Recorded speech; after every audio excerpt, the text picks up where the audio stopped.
Third time's a charm. Absolutely.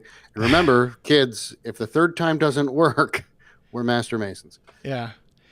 So, all right. So, I don't, how do we even start this? Anyway, welcome to X-Oriente, Yeah. the new. We're going to do mindfulness so that we don't, that we're going to talk about mindfulness so we don't kill someone right now. That's how we're going to start All this. right. So the in the last episode we talked about ego. We talked about how ego was, you know, that ego was a major problem in masonry, and one of the things that we kind of alluded to was that we have ritual, but there's a second and necessary component, and that is sort of the idea of contemplation or meditation. And so we wanted to sort of talk about mindfulness today, more kind of as a how-to, um, uh, as a way to uh, help us sort of, like it kind of goes to that question, what came you here to do, right? It helps us, subdue our passions. So I guess the first thing, about mindfulness is sort of I guess, to define it. Like, I guess my first question for you, Jason, is: do you meditate? I do. I do actually. Uh, so this is interesting, and I don't know. I think you know this about me. That I grew up. My dad is a psychotherapist, and my dad's specialty over the years has evolved from family therapy to and group therapy to addictionology, and in all of that practice that he's done, he's always used meditation as kind of a big tool in the toolbox for his patients. And so he's taught meditation and trances and things like that for use by his patients. And so from a very early age, my dad taught me how to meditate Hmm. and to just kind of calm down and to focus yourself. So I've been doing it probably since I was, I'm going to guess like 6 or 7. And how often do you meditate? It just depends. It really depends. It's when I can kind of feel things creeping up on me, and I need to refocus where my mind gets too scattered and crazy, and then I'll just take a little bit to sit down, refocus, meditate, let that stuff kind of go, and then that helps clear the clutter. Mm-hmm. So it's when you need it, but I actually use the relaxation techniques to go to sleep at night every night. And so what I do is I run myself through almost a ritualized sleep pattern where it's relaxation techniques that you would use in meditation, and they're just kind of you just kind of amp them up a little bit so that you actually fall asleep. Cool. So the genesis, I think kind of like when we think of mindfulness today, and certainly the mindfulness that is talked about a lot. I mean, you hear a lot about it in sort of the popular media, that they're discovering that there's all kinds of benefits to it. But really what we're talking about is living in the moment, right? So the whole idea of mindfulness is that there's generally two states of existence where we spend most of our time, believe it or not. And one is the past, right? And one is the Hmm. future. Right. We spend our lives, remembering things and worrying about what came before. And then we worry about what's going to happen next, right? What am I going to have for dinner? What am I going to do tomorrow? What am I going to, how am Hmm. I going to get into college? How am I going to get out of college? How am I, it's like, and because of that, it, that's what really creates anxiety. Hmm. And you know anger is sort of an emotion that really is an outcropping of ego, right? Because if you don't have any ego, there's nothing to be angry about, right? Right. Right. So Right. so the idea of mindfulness is really just to kind of be in the moment and live in the moment. And as Masons, all too often, we don't. We don't. We're concerned about the next degree. We're concerned about paying the bills. We're concerned about, making the experience better. We're concerned about the fact that we're not growing enough, or, you know, And if you're a past master, you're concerned about the past. The things that you did That's in right. your When years. I was master, Right. That's right? right. Right. That's right. Yeah, And how exactly. much better things were when And you were master. an evidence of this, a great evidence of this, is simply, um, when you have people kind of on the sidelines going, "Oh, he got that ritual wrong," or "Oh, look at that sloppy work," or, right? That's not living in the moment, right? Hmm. That's sort of comparing what is happening now to what happened before, or what it should Right. be, right? And Absolutely. it creates a lot of stress and anxiety, and it really kind of contributes to the building up of ego, right? Especially Hmm. for us as Masons, who are, like, whenever I hear the word like Masonic career, right, that tells Yeah. you right there, right? So the idea of mindfulness, um, you know, as we know it, is a Buddhist development, like the Buddhists kind of Hmm. formalize the practice of it. But Hmm. really, it's in just about every religion, right? And in Judaism, we have this, this sort of idea called kavanah, which means intention or intensity or focus, right? And so the idea is that when you pray or meditate, you're supposed to pray and meditate with kavanah. Now, I don't know. I was looking for an equivalent word in Christianity. I could not find one. Nope. Sometimes it's praying with passion or praying with intensity. I don't know if other, and I said this to you before, but I don't know if other Christian sects have a word for that, or a term that they use. I know in Catholicism we do not, because our praying is done through priests, and we hardly participate. So, I grew up Catholic, and the idea of using meditation and prayer is mind blowing. And in fact, I don't think I was introduced into that concept until I was in high school, and I had a hippie religion teacher, and he was super into it. And actually, he was actually into transcendental meditation, and using that as a tool to pray. Uh-huh. He was wacko.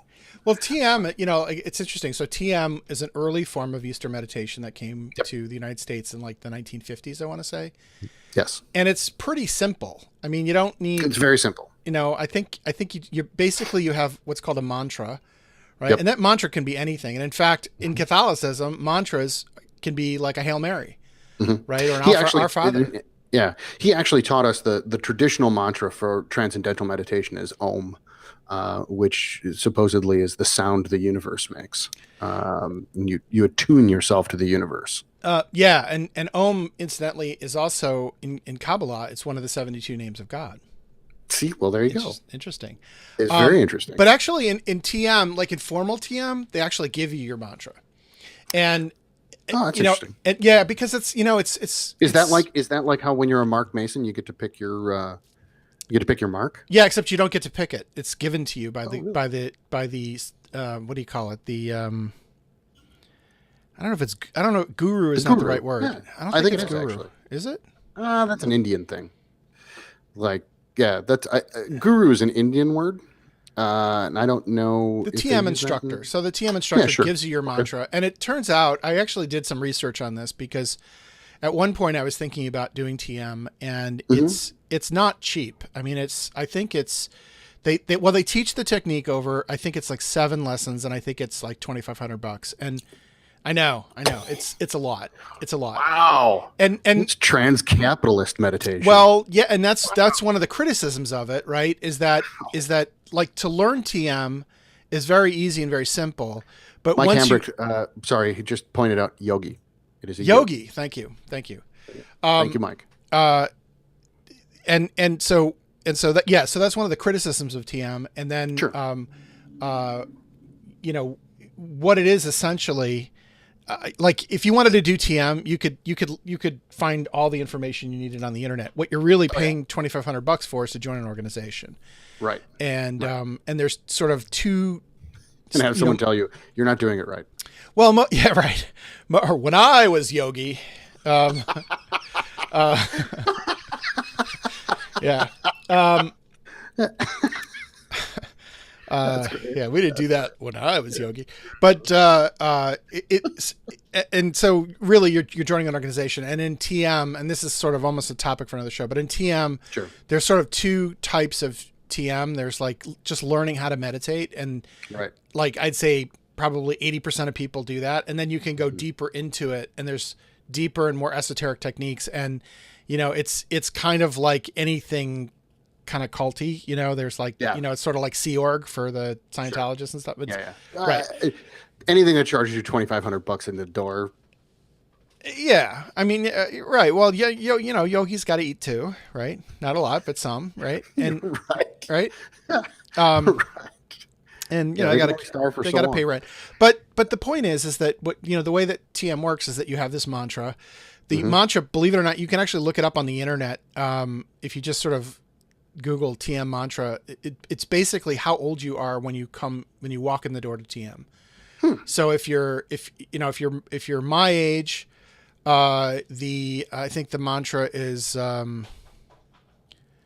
Kirim, which is a Sanskrit. It's a one of the names of Kali, like the goddess of Sure. wisdom and passion and stuff like that.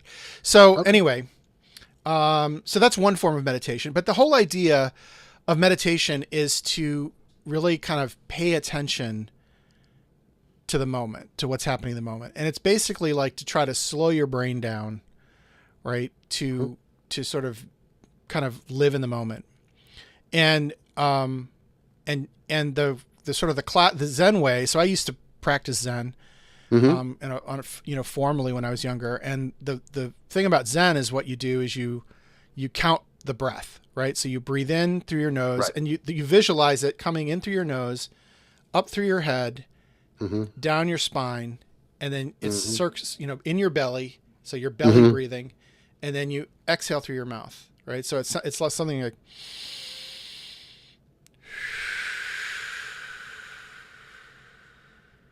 like that.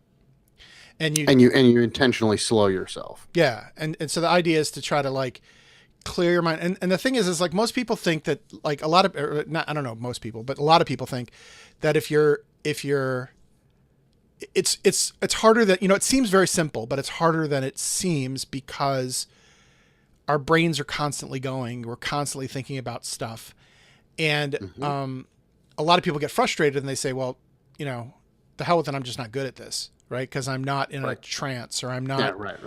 I'm not in this sort of Zen state. But the truth is, nobody's like that. I mean, maybe if you practice Zen, all day, every day for years and years and years, you can get really good at it. But typically what happens is when you notice that your mind is wandering and you start thinking about the capitals, right? You just sort of Stanley Cup playoffs capitals. exactly. Then you just sort of say, "Oh, I'm thinking about the capitals," and I will, let it go, Yeah. right? Start Exactly. counting your breathing again, and you just do that. And you only have to do it for like 5 or 10 minutes a day. Like I typically do like 5 minutes in the morning, 5 minutes in the evening, and it makes a world of difference, right? It makes a world of difference. It really brings you back to focus. When I do it, I don't do like short spurts of meditation. I tend to take longer. I'll take 15, 20, maybe a half an hour, depending on kind of how scattershot I am. But I go through a much slower sort of a ritual to get there. But you're totally right. The people that tell you like, oh, I can get into this, and you really have to be practicing for an entire lifetime under some pretty good instruction on top of that to get to a point where you're hitting the goal that you're going for. I've always been really interested, by the way, in Tibetan Buddhism and their meditation techniques because they use mandalas for that, and I've always been curious to that technique, and there's a whole esoteric study involved in that, which I think is super cool, and I've always kind of been interested in that. So what's a mandala? So a mandala is it's a picture. You actually meditate by staring at a picture. And Tibetan monks make mandalas out of powdered, I think it's yak butter Hmm. is what they make it out of. And it's very, very colorful. And it takes them, they actually, they create it on the floor. They'll draw out this intricate design, this intricate, colorful design onto a floor.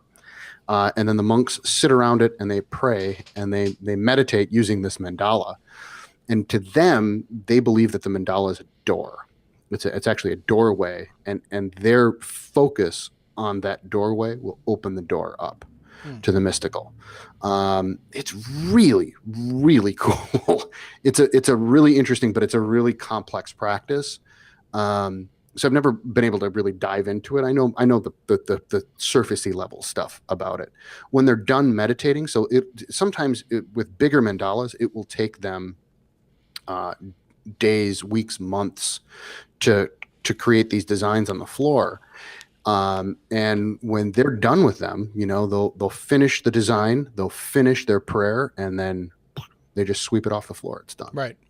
Right. And they do And it that. goes away forever. They And do then they that. just start it over again. Yeah. So they do that because in Buddhism they regard life as impermanent. So Absolutely. there's all Everything is kinds temporary.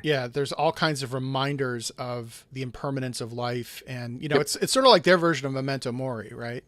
Absolutely. And it also, what's interesting is that it's a mindfulness technique in itself because it Mm-hmm. reminds them that this is where they're supposed to be, not in the future and not in the past. The past was, we were working on it. The future is, it's done. Now it's over. Mm-hmm. And you need to stay focused on the now. It's really interesting stuff. But I've always been really interested in Tibetan Buddhism because it's a little bit different than the other ones, Yeah. the other sects. So Yeah. Everybody has like there's like all kinds of different ways sure, to practice, and part of my thing about, I mean, I practiced Zen for a long time, but thing about Zen is that like anything, there's doctrine involved, right? yeah, right, And the thing is like I'm you know when people like say, well, how can you be Buddhist and a Jew at the same time, right? I always like to joke I'm a Judist, right? right, Or a Jubu, right? sure, Which is right. really, there's a very good book actually. It's called The Jew and the Lotus, and Hmm. one of the things that the author of the book, I think his name is it's not David Cooper. I'll find it and put it in the show notes. But one of the things in the book is that they point out is that if you look at the American Buddhist community, a lot of the Buddhists are former Jews, Oh, right? interesting. Because Yeah, the precepts of Buddhism align very closely to sort of the more spiritual, mystical side of Judaism, which is kind of interesting. sure. Um, You know what? I think that's interesting. I think that, in my opinion, the friends that I know who are Christian Buddhists, by the way, Buddhism works really well with other religions because Buddhism doesn't have really I mean, it does have a little bit of doctrine, but not well, it doesn't have a nearly. deity at all. Like Right, there's no correct. deity. Right. And it just fits nicely Hmm. as a practice that helps with other religions. Hmm. But anyway, the Christians that I know turn to Buddhism for a different reason, and that's because it gives them the mystical. It gives them more of a participatory role in their prayer, Hmm. and sort of trying to find a personal audience with God, I guess. So it's really interesting because in Judaism you've got that already, and Buddhism just is a different facet to that. We don't really have that Yeah. for the most part, unless you're some rotten Lutheran. Uh, I don't know. I right. bet you if you look in some of the more esoteric areas of Christianity, you'll find it. It might be a little harder to find. Like I have to believe Yeah. if you're a monk, if you're Okay. like a Catholic monk, right? No. Living, You definitely have it there, but that's monastic life, and yeah. that's very different. I mean, they're really, I would think that the Jesuits not so much, but the Benedictines, the Benedictine monks definitely have a bunch of sort of they're almost echoes of Buddhism in their practice, because they do chants, which are essentially meditations, trance-like meditations, and that's really interesting as well. But yeah, I mean, yeah, you're right. I mean, it's there. It's that we, especially Catholics, we tend to be very almost ashamed of that part, right? Because a mass is, you go to mass. That's it. You're done. Well, I think That's your duty. yeah, any more established American church. I mean, we have it in Judaism too. Like in my particular style of Judaism, which is called conservative Judaism, which is somewhat like, it's sort of halfway between Reform Judaism, which is like do whatever you feel like doing, to Orthodox Judaism, which is do everything or else. Right. That's exactly right. We're somewhere in between, which is, it's another topic for another day, but Sure. it can be like weird because like you have to rationalize everything. But anyway, because of that, there's this focus on the mainstream with sort of social action and away from sort of direct religious experience. It's somehow as if like the Protestant culture of the United States has over time has sort of made that somewhat distasteful, right? So like, polite people just sit quietly and listen and, Right. Which comes from Catholicism, really.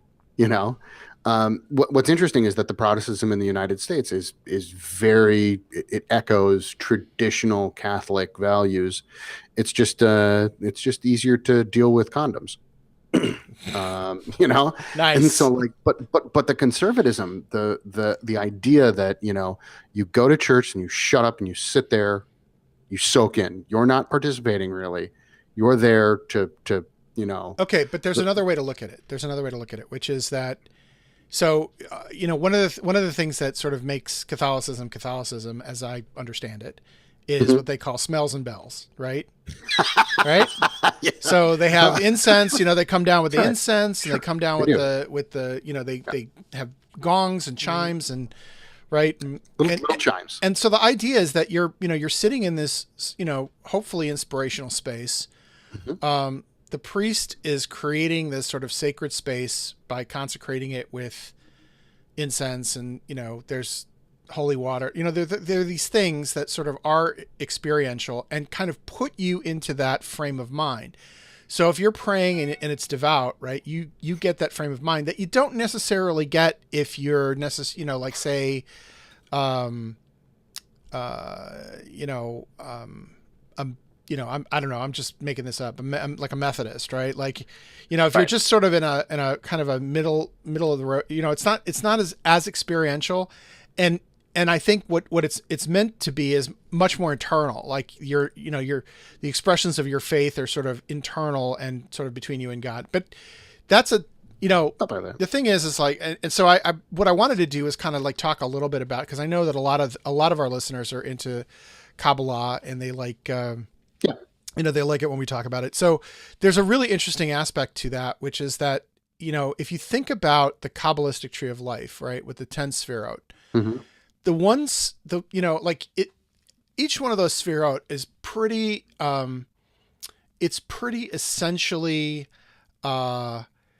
like you kind of get it, like what you're meditating about, right? So like, for example, Keter is the divine, the direct divine expression. Chokhmah is wisdom, Bina is understanding. Hod is glory. You kind of understand and you can intellectualize sort of what those things are, right? Sure. And when you combine, Netzach, Hod, Chesed, and Gevurah, right? When you combine those three things together. So let me back up for a second. So Gevurah is judgment and Chesed is loving kindness. And those are two sort of, they're not necessarily opposing forces, but they're sort of on different ends of a spectrum, right? Then you have two other ones. Netzach it means victory, which is sort of the will to keep going. Okay. And Hod is glory, which is sort of the ability to sort of stand back and take it all in, right? So when you combine those four things, judgment, discernment, loving kindness, glory and will, right, you get Hmm. beauty, you get harmony, right? Right. Tiferet, which is that Okay. middle spherot, Hmm. right? And so that's harmony, right? That's harmonizing yourself with your surroundings. But then there's this like this lower one called Yesod, right? And that's always been a lot of the most mysterious one. The Yesod means foundation, Hmm. and the idea of Yesod is that this is where creation actually starts to happen. This is where you put all the different aspects of the sphere out together to to create a formation that then gets manifest in this in the physical world, which is the final sphere out we call Malchut, kingdom. Hmm. But if you think about it, Yesod is the moment, right? Yesod is what we're trying to get to with meditation. Yesod is what Hmm. we're trying to get to with mindfulness, right? Right. Sure. It's that Absolutely. moment, that point in Right. time Right. where everything kind of comes together, and like the Zen Buddhists would call that, satori, enlightenment, nirvana, whatever you want to call it. But that's sort of to me the a bit of the Kabbalah of um, of meditation. And what's interesting is that in order for Yesa to function, it has to be clear, right? It has to be open to receive all the energies that are coming from the other sphere out, and then transmit those, channel those into a manifestation. Hmm. So just like us, like we need that ability to sort of open ourselves up. So the Zen monks like to tell the Buddhists like to tell a story, right? And there's this guy comes to a monk and he says, "Hey, I'd like to learn Zen," right? And the Roshi is like, "Oh, great. Well, let's have a cup of tea," right? And so the guy holds up his cup, and the Roshi, the teacher, starts pouring tea into the cup, and the cup soon fills and overflows, and the Roshi is just pouring and pouring and pouring, and finally the student says, the cup is overflowing. No more tea can go in. And he says, like this cup, you're also overflowing. And until you empty yourself, nothing new can get in. Hmm. Right. And so that was sort of his introduction to Zen. And that's sort of the purpose of meditation. It's a way of kind of flushing everything out, all that stuff in the past, all that stuff in the future, and just being quiet in the moment, right? It kind of opens you up to start getting Right. new things coming in, new points of view, new inspiration, right? And so it Sure. becomes this like really powerful tool, right? And if you do it long enough and you do it, with enough intention, right? Hmm. Your ego starts to break down, right? Sure. Absolutely. Also, your perception improves. Yeah, Your actual perception it improves your your sight, your all those things improve because you're paying attention, you're focused, you're able to take more tea in. that's right. So absolutely, That's right. that's really cool. That's a great little analogy actually. Yeah, isn't it? uh, Works out really cool. So I just wonder, so how do you plug in an idea of meditation towards the goal of mindfulness? How do you plug that into masonry? How do you make that work for your Masonic practices? So, a couple ways. The first thing that I do um, is in a meeting, right? So, Hmm. and the traditional observance guys, Is this where we're going to talk about how you sleep through minutes? Because I don't think that's what we're doing. here's what's really interesting. People talk about minutes all the time. This is a I really know, funny right? thing I to know, me. I know. Here's what we do in our lodge. We Sure. say, uh, the master will say, let's take care of minutes. And somebody stands up and says, I propose that we accept the minutes as written on the secretary table. It's seconded, it's voted on, and then that's it. No, we don't read minutes. We never read Yeah. minutes, right? Yeah. We have like if you have a good, competent secretary, Right. that's all you need. True, but yeah, I mean, there are lodges that I've been to that swear by God they will not like go on. They have to have that secretary because they usually have a really good secretary who writes good engaging minutes, and like it's almost a form of entertainment in itself, listening to the minutes be read from the last meeting. Hey, if it's Um, entertaining, yeah, if totally. Right, there's, right. yeah, I absolutely agree. But yeah, I'm sorry. I didn't mean to. no, I, it's I okay. didn't mean to So, off so road that. what I do is, uh, during the opening of the lodge, right? Without giving anything away about the ritual, it's a quiet, dignified type of ritual. And that is the perfect opportunity for me to just take a minute, count my breaths, slow down, shed the day, right? And Hmm. the signal for me to start that process is when the door closes, right? So the master will have the door There you go. closed, right? Absolutely. And that starts that process. And I go into that kind of meditative state so Right. that by the time the lodge is open, I'm fully present. Yeah.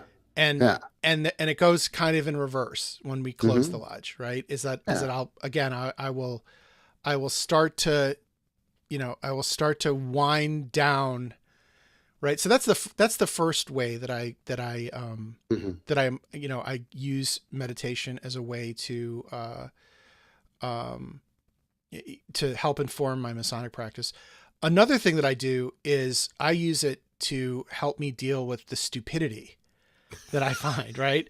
Right. So, Yeah. so a lot of times, There's some of like, that out there. there's a lot of it. And frankly, like, what happens is like, and this is where, like, we were talking about it last week with this whole thing about ego, right?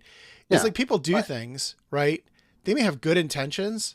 They're just not, they're not thinking. They're not in the moment, right? I'll give Right. you a perfect example. So one of my brothers, and I'm not going to name his name, but one of my brothers posted a particular piece of video showing uh, you know a police stop gone wrong, right? Where Right. police guy just totally overreacted and Sure. uh, pulls a guy out of the car and beats him up and bad, really bad, right? Right. And he is full of rage about it, and he starts like he's like, and so of course whenever you do that, somebody who is sort of pro law enforcement is going to get on the thread and be like, Yep. well, you don't really know what happened. It could be, and it's sort of like I'm watching it happen in front of me. Like I don't need to know all the context that this guy is sleeping with Right. that guy's wife, and I don't need to Yeah. know any of Right. that, right? No. This argument breaks out, and it's these two Masons arguing with each other and calling each other, terrible names, right? And sort of like I was able, I had stepped in and said, all right, you stop it with the abusive language, and you stop baiting your brother, right? And it just Yeah. stopped, right? Like it just that's the kind of stuff like when you're not being mindful and you're not paying attention to the moment, it just gets away Absolutely. from you, right? Yeah. So meditation is a way for me to help myself recontextualize and to, you know, Yeah. when I'm It's a way. angry with It's a my way to brothers, shift. be charitable to them. It's a way to reintroduce perspective. Yeah. Yeah, absolutely. Yeah. Yeah, I totally get that. Let me just pop in, and I want to give a couple of things from that we're getting up on the Facebook page. Sure. We do have it's akin to nothing, but Gregor, I'm going to say this. I'm going to try this, Gregor. Don't get mad at me because I'm just a stupid American. His last name is Janssen, I believe. J-O umlaut N-S-S-O-N. Janssen? Yunsen? Yunsen, maybe Janssen. He is watching the show today from the south of Sweden. He is a Swedish Rite Mason, and it's just interesting. He just wanted to post to say it's interesting to get an insight of what cultural heritage emphasis of different Masons is. So Yeah. that's pretty cool. No, that's cool. Sweden, we made it to Sweden. We made it to Sweden. I would love to be a Swedish Rite Mason. I know. They're so badass. Yeah. Gregor, you definitely are part of a super cool organization, and I'm kind of jealous. And a cool country. I like that. I like absolutely. Agreed. I great, totally agree. great TV. Really? Oh yeah. Yeah. Like Swedish, I mean, Scandinavian in general, like Norwegian TV is really good, but like they do murder mysteries like nobody else. Like all the murder mysteries that you really like on BBC, like half of them start in Sweden. Ah, well, there you go. Yeah. All right. So that's it. I just wanted to pop in with that just because I thought it was cool that someone from Sweden is watching us. Yeah. Yeah. Yeah. So there's your shout out to Sweden, Gregor. Um, so let's move back to mindfulness real quick because you mentioned just briefly that a little bit about TO practices, and we talked about this last week as well. But I think it merits mentioning again that that one of the things that traditional observance or TO as we call it emphasized was a time that it just before lodge where they shut the door with just the members and they turn down the lights, maybe play a little bit of relaxing music. Um, and that's a time for everyone to be very, very quiet and to let go of the things that were outside of that room and to turn their focus towards what's inside that room. Mm-hmm. And it's a bit of a meditation to kind of center yourself and ready yourself for not just what's going to happen in the meeting, but the ritual part about it. You know, because if you're mindful of the ritual, that again puts you even in a better frame of mind to handle the business of the lodge that you're going to go through, and then walk yourself back out of that. And so that meditation part is a big part of what used to identify a TO lodge, was that moment of meditation. Yeah. And I think it's a fantastic idea. You know, there's some things in TO that I don't necessarily agree with, where I think they're needlessly specific. Like you should have real candles, you know, as your lesser lights. What does it matter? As long as it's not those horrible light bulbs with the square and compasses in them. I can't stand those. Really? It just looks it looks so schlocky. Like, I just don't care. use a candle or use a fake. I mean, there's some very good fake candles out there. There are some fine fake candles on the market. That's true. Yeah. Which reminds me actually that actually here's somebody who actually uses a meditation with a fake candle. Oddly enough, that we will all know and love, and that's the Grand Commander Ronnie Seal himself. Actually uses the he calls it the BFC, the big candle, and he made me go and buy one. It's this big, the big fraternal candle. Right. Yeah, there you go. Big fraternal candle. So it's a big, thick, rounded, big, tall thing. But it's a fake candle that's actually operated by remote. He's got a little remote in his hand that he can click it on and off, which he just thinks is the bee's knees. He just loves the hell out of the fact that he do I really get this? And I said, yes, we're going to entrust you with the remote until you abuse it, and then we're taking it away. But what he does is he puts it.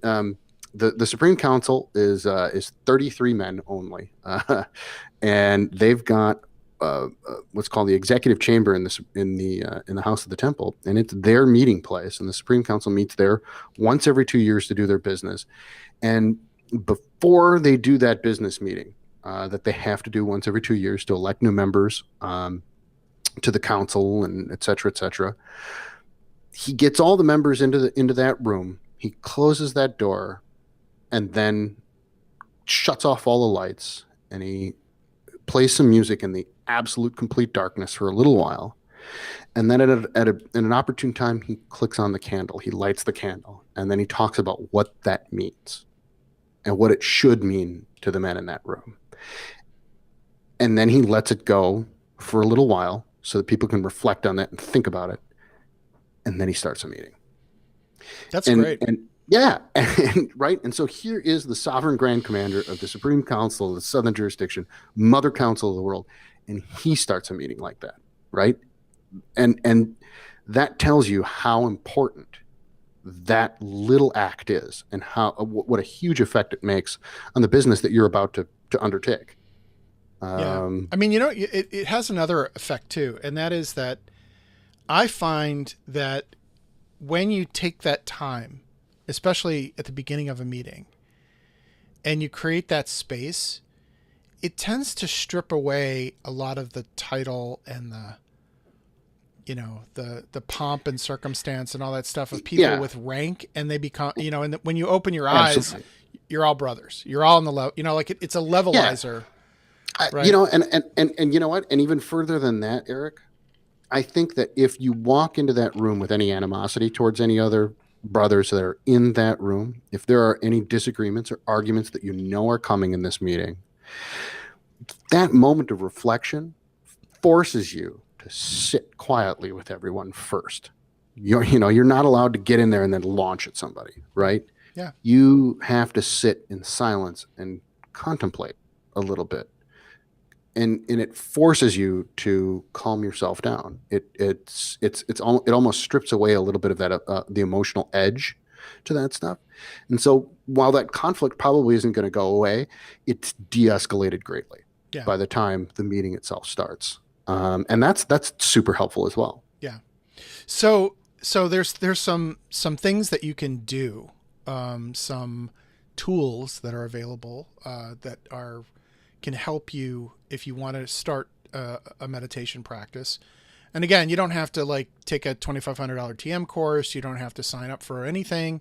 You don't have to ascribe to anything. It's just being quiet with yourself and being in the moment. But there are some things that can help. Mm-hmm. One is technology, right? So there's some really good apps, mobile apps that can help you that do guided meditations. One that I like is called Calm, right? Okay. It's on the iOS platform. There's a whole bunch that are on Android. Mm-hmm. There's another one called Headspace, which I think is available on both. They have free versions and then they have paid versions where they give you more guided meditations, and those are really quite good. If you have an Apple Watch, right, there's a little app on your watch called Breathe, which is really nice. So what it does is it just sort of like reminds you at various times of the day, and you could just take 60 seconds. And what it does is it taps you on the wrist, right? And it kind of it's like a little vibration, and it kind of feels like it feels like a door creak sounds, if that's Yeah, right. I And get what it that. does is as you inhale, you feel that feeling, and then it stops, and then you exhale. So it what it does, it starts you out at a relatively at your normal rate of breathing, and then it slows your breathing down over the course of that 60 seconds. And it's a really, if you have an Apple Watch, it's a great app, and it's a great thing to do. Like, you can just sort of do it literally 60 seconds a couple times a day is really all you need to do. Yeah. I'm trying to think of like what else. Here's a really interesting technology. There's a technology called binaural beats. Have you ever heard of this? No. Yeah, so binaural beats is a really interesting idea. So what they found, so one of the things about meditation, by the way, is that you so the your brain has this state of, like, it's called deep relaxation, and the waves that your brain makes. So your brain kind of oscillates with like electrical signals, and there's a wave called the theta wave, and theta is like a deep relaxation. So what happens is when you get into a meditative state and you're able to maintain it for a while, you go into this deep relaxation, and that's why your perceptions when you come out of it are greater, Right. like are more Mm-hmm. acute, because Exactly. it's the theta waves that are that are kind of like kind of refreshing the mind, right? It's sort of like a Mm-hmm. reset button almost, right? Right. And so the thing is like you want to, it's hard. I think it's like I think your normal waking is alpha waves. And Mm-hmm. and if you look on an EEG, like an alpha wave is like a very squiggly, it's things are happening with alpha, and then with theta, it's a little bit more regular. It's a little bit Right. smoother, right? And so what you want to try to do is get into a theta wave. Well, these waves are measured in hertz, right? Cycles per second, right? Because that's what a wave is, right? It's Yeah. an up and a Right. down, and right. And so they realized that, I think I'm trying to remember, like let's see, binaural beats. Hmm. I'm trying to remember. I think it's like 40 hertz or something like that. Okay. Is the frequency that you want to be in, right? It's Mm-hmm. like 40 cycles a second or something like that. And so this guy found out, this is like research that was done, I think in the 1940s, that if you play two different frequencies in the ear whose Mm-hmm. difference is 40 hertz, your brain, in trying to reconcile the two frequencies, Yeah. starts oscillating at that 40 hertz to try to make sense of it, right? That's kind of So cool. you'd So it's a play one, shortcut. yeah, exactly. So you'd play one tone at Hmm. like 100 hertz and another tone at 140 hertz, and the difference is 40 hertz, right? So so typically what you can get are these apps that, and you have to do it with headphones. Like you can't just play it in a room Sure. because Right. you Yeah. have to have one sound going in one ear and one sound going in the other. Sure. And so what you can do is you can get these, like they have CDs of this, you can get apps that do this. And typically what they do is they play these tones over a carrier, like a white noise that sounds kind of like Yeah. rain Sure. Right. or Mm-hmm. Mm-hmm. waterfall or something like that. And Right. so your brain just sort of like tunes that out, and all it pays attention to is the difference in tone. And then they further mask it. Like a lot of times you'll hear a gong. It's very Right. relaxing, right? But That's really cool. it puts your brain into that relaxation state very, very quickly. So usually about 5-10 minutes, right? And Wow. then you're in a deep theta relaxation state. You're in that state that takes What's most people years of Sure. meditation to get Right. into Right. that. To figure out. Yeah. What's it called? It's called binaural beats. BIN. Binaural beats. Let's use the phone. Let's do that now. Yeah. Come on now. Binaural beats. Binaural. BINAURAL. Binaural. BINA. Yep. Binaural. Yeah. And so that's kind of an interesting little kind of helper technology if you want to check that out. And like I said, there's a whole bunch of ways to do that. And in fact, they think that like the act of chanting or drumming or Yeah, mantra kind of has the Sure. same effect on the brain. It's just kind of Yeah. like, it's just sort of this repetitive thing that kind of drowns out everything else and helps you get into that sort of deep state. Yeah. So technology can be a pretty big help to help you along in your meditation practice. And then there's some low tech stuff too that is super helpful. One is something that Buddhists use all the time. It's called a mala, which is basically, it's nothing more than mala is literally the Sanskrit word for garland. It's just a string of beads, Yeah. And people, a lot of times people call them prayer beads.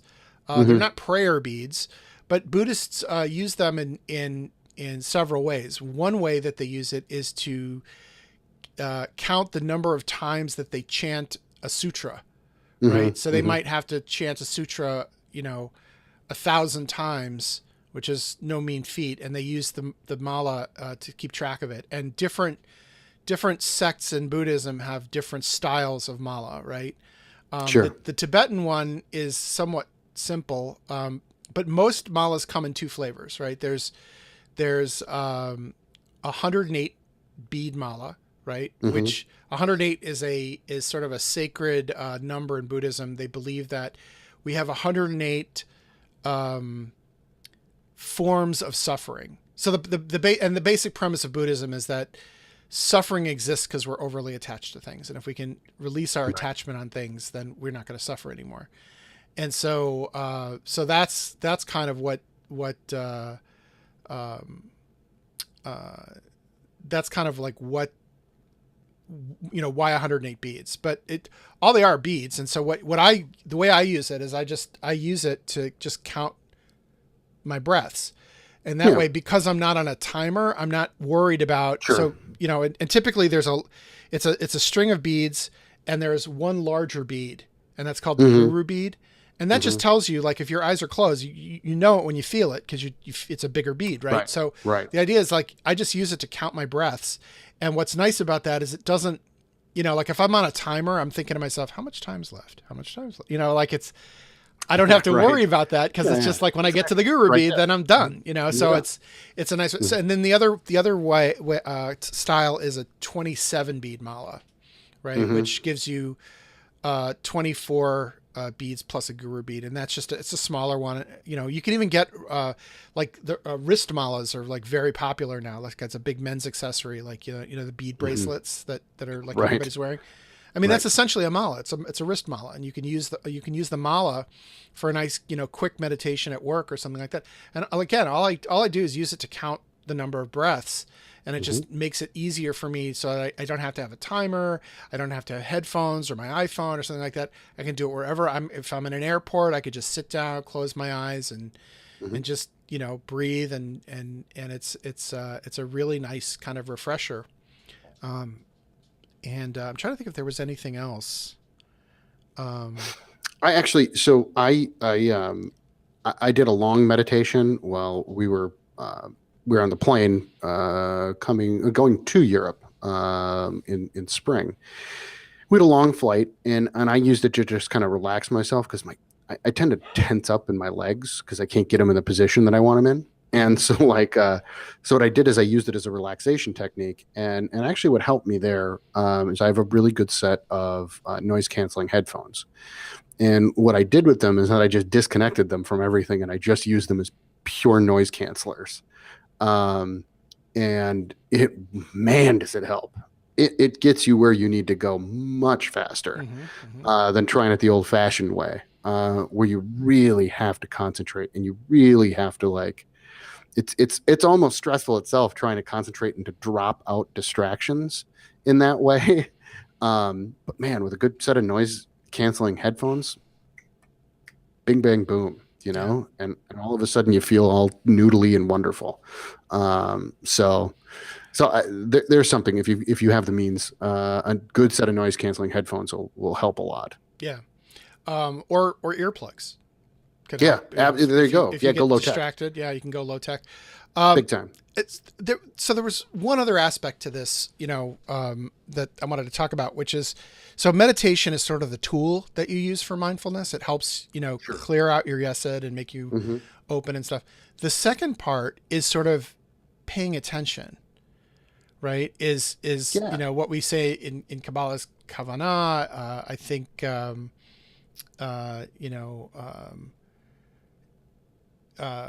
like in like Zen's, they talk about ki or chi in Chinese, like with energy, and the thing is like, it's about paying attention to the moment, right? So the idea is like, you do meditation, it kind of clears you out. Then when you open your eyes, you are in the moment. And so then it's about paying attention to what's in front of you, right? So one of the things it's interesting, I was thinking about this the other day, is that like, we used to have this tradition of saying a prayer before we ate something, right? That's right. How many people do that today? How many people before every meal say a little prayer, right? It's that, I mean, what you're doing there is you're basically like being in the moment. And then once you open your eyes, or once you say that amen, or that so mote it be, right? You're now fully present and fully appreciating that meal. I'm always reminded of the quote in the book of the Subgenius, don't just eat a hamburger, eat the hell out of it. Right. Yeah, right? Exactly. Yeah. So when you're in the moment, things are more intense because you're blocking out everything else. You're there with that experience. And that can be like at work. Right. And the enemy to all this, the enemy to mindfulness really is the mobile phone. Right? Absolutely. It more than anything just saps mindfulness. It is a mindfulness suck on our lives. And so it's 100%. It's hard because it's a very compelling compelling thing. And so, it's very difficult for us to kind of put the phone down. And that's true in lodge. And I know in some, different lodges have different ways of dealing with it. Some leave the phone with the tiler, I'll put it in a basket or something like that. Some people just, and it's always a problem because somebody wants to pull out a phone and check a calendar or, take a note or something like that. And that's, there's nothing unreasonable about that for sure. But like being mindful of the fact that you're being unmindful, with a mobile phone, it's really seductive, and you can you can not just waste time, but not be present Hmm. in what you Which are is even doing. worse than, right. It's even worse than wasting time. Yeah. Yeah, totally. All right. Well, that's good. Those are all those are good handy tips. And I think if we do this as Masons and take it seriously, so that, Yeah. as an adjunct to our ritual practice, right? Hmm. I think we're going to be in much better shape as a fraternity. I couldn't agree more. I Yeah. really couldn't agree more. It has too many benefits. So yeah. All right. All right, so here's what we're gonna do. I'm gonna post when we post this up on the web. Yeah. Go, even if you're listening to this through Apple Podcasts or Google Play Store or Stitcher. What Stitcher, have whatever.